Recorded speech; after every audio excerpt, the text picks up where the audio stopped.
Hello everyone.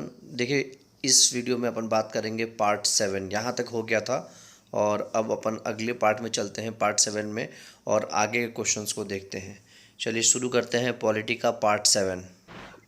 देखिए अगला क्या है। अगला कह रहा है कि communist form of socialism, communist form of socialism, state socialism refers to nationalization of means of production and the distribution by the abolition of private property, while democratic socialism refers to mixed economy। मतलब simple सा ये है कि democratic में private और public दोनों के लिए बराबर जगह है। बराबर जगह क्या मतलब, दोनों साइड बाय साइड चलता है। लेकिन कम्युनिस्ट फॉर्म ऑफ सोशलिज्म या फिर स्टेट सोशलिज्म में होता ये है कि सिर्फ सरकार की चलती है, ठीक है। प्राइवेट प्रॉपर्टी या प्राइवेट काम को खत्म करना रहता है, ठीक है। Democratic socialism aims to end poverty. तो डेमोक्रेटिक सोशलिज्म का एम क्या है? पॉवर्टी, इग्नोरेंस, डिजीज और जो भी निगेटिव चीजें हैं उसको खत्म करना। It is inclined towards Gandhian socialism whether Marxist. ये क्या है? गांधीयन सोशलिज्म है, गांधी जी के सोच से प्रेरित है, ना कि कार्ल मार्क्स के, ठीक है। आगे चलते हैं। अगला क्या कह रहा है कि सुप्रीम कोर्ट जजमेंट प्रियम्बल से रिलेटेड कौन कौन से इंपॉर्टेंट है। तो देखिए सुप्रीम कोर्ट के जजमेंट जो है वो प्रियम्बल से इंपॉर्टेंट है। एक तो बेरूबरी यूनियन वाला केस, इसमें कोर्ट ने ये डिसीजन दिया था कि preamble is not a part of Indian constitution.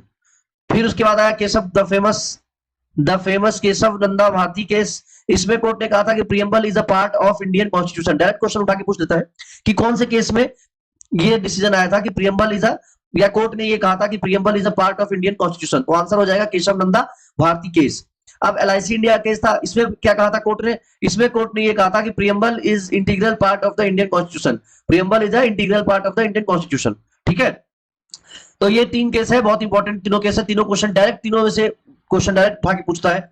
अब अगला क्या है कि गोलकनाथ और स्टेट ऑफ पंजाब के बीच में जो केस हुआ था, इनके बीच में, तो जस्टिस एम हिदायतुल्लाह ने प्रियम्बल को सोल ऑफ द कॉन्स्टिट्यूशन कहा था। ये बहुत इंपॉर्टेंट हो जाता है कि कौन से केस में प्रियम्बल को सोल ऑफ द कॉन्स्टिट्यूशन कहा गया था। तो आंसर क्या हो जाएगा? Golaknath versus state of Punjab case. Golaknath versus state of Punjab case, ठीक है। तो ये रहा प्रियम्बल से कुछ इंपॉर्टेंट क्वेश्चन। अब हम लोग चलते हैं आगे और देखते हैं और कुछ क्वेश्चंस को। देखिए यूनियन एंड यूनियन टेरिटरीज। तो यूनियन एंड यूनियन टेरिटरीज पता है आपको, अपना स्टेट्स और यूनियन टेरिटरी जो भी है, 28 स्टेट है और 8 यूनियन टेरिटरी है। तो उससे रिलेटेड क्वेश्चंस देख लेते हैं। पहला देखिए, सबसे पहला क्वेश्चन क्या है कि आर्टिकल 1 में क्या है? आर्टिकल 1 में है all state territories, union territories and territories that will acquired in future. मतलब पाकिस्तान भी हो सकता है इसमें।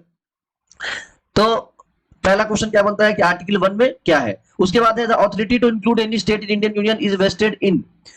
ये अथॉरिटी कहां पे दिया गया है? पार्लियामेंट में, ठीक है। यहां मिलता है कि इंडियन यूनियन में किसी स्टेट को इंक्लूड करना, चाहे इंडियन यूनियन में किसी स्टेट को दो भाग में बांट देना, ठीक है। ये सब डिसीजंस कहां लिया जाता है? पार्लियामेंट में। इंडिया इज अ यूनियन और फेडरेशन।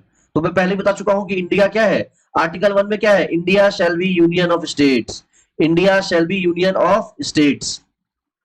आगे देखिए, प्रिंसली स्टेट्स जब 1947 से 49 में जो प्रिंसली स्टेट्स थे टोटल, वो थे 549, और तीन जो थे वो थे, एक तो था हैदराबाद, एक जूनागढ़ और एक द फेमस कश्मीर, ठीक है।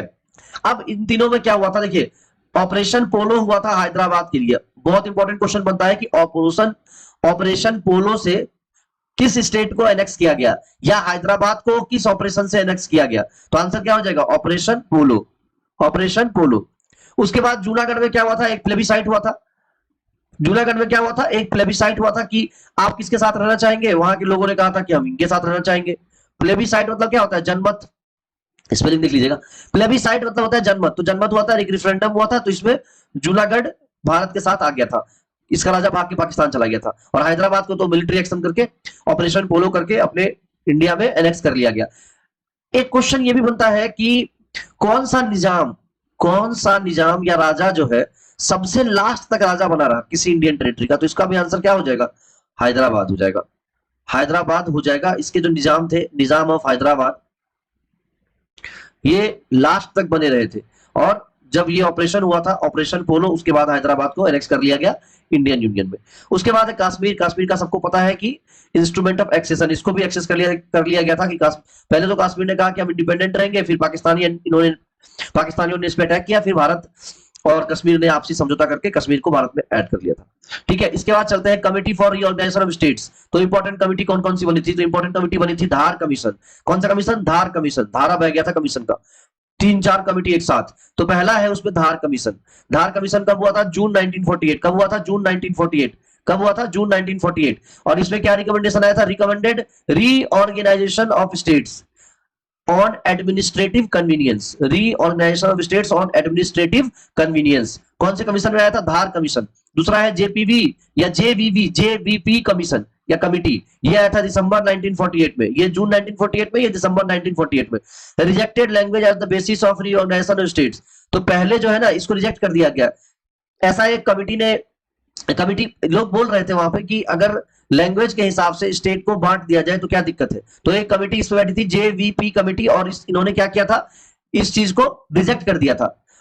फिर एक कमिटी बनी थी फजल अली कमीशन, और इसके तहत एक्सेप्ट कर लिया गया language as the basis of reorganisation of states. और पहला जो स्टेट था जो लिंग्विस्टिक बेसिस पे इंडिया में ऐड हुआ था वो था आंध्र प्रदेश। आंध्र प्रदेश मतलब बनाया गया था, इंडिया में तो था ही आंध्र प्रदेश, ठीक है।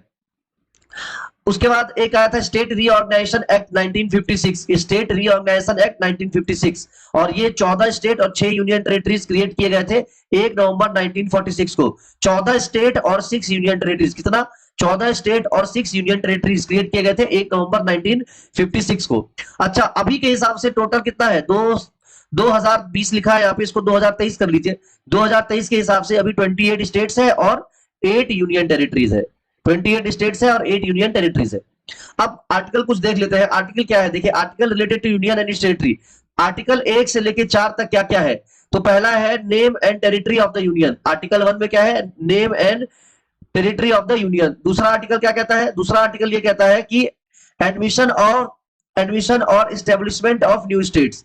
तीसरा आर्टिकल कहता है formation of new states and alteration of areas, boundaries और नेम्स ऑफ एग्जिस्टिंग स्टेट्स। मतलब कि नया स्टेट बनाया जा सकता है, एंटर किया जा सकता है, और उसके बाउंड्रीज या फिर नए स्टेट का जो भी है उसको नेम वगैरह भी आप दे सकते हैं, या नेम पुराना जो है उसको बदल सकते हैं। आए दिन आप देख रहे हैं कि कितना जबरदस्त तरीके से नाम को बदला जा रहा है। Laws made under article 2 and 3 to provide for the amendment of the first and fourth schedule and supplemental incidental and consequential matters. इसमें क्या है कि 2 और 3 आर्टिकल के अंदर जो लॉ बनाया गया है ना, to provide for the amendment of the first and fourth schedule, जो फर्स्ट और फोर्थ शेड्यूल है उसके अमेंडमेंट के लिए, ठीक है। इसके अंदर आर्टिकल 4 के अंदर 2 और 3 आर्टिकल्स के अंदर जो चीजें लिखी गई है उसके लिए लॉज बनाया गया है, जो कि आपको ये प्रोवाइड करता है कि आप फर्स्ट और फोर्थ शेड्यूल में अमेंडमेंट कर सके, ठीक है।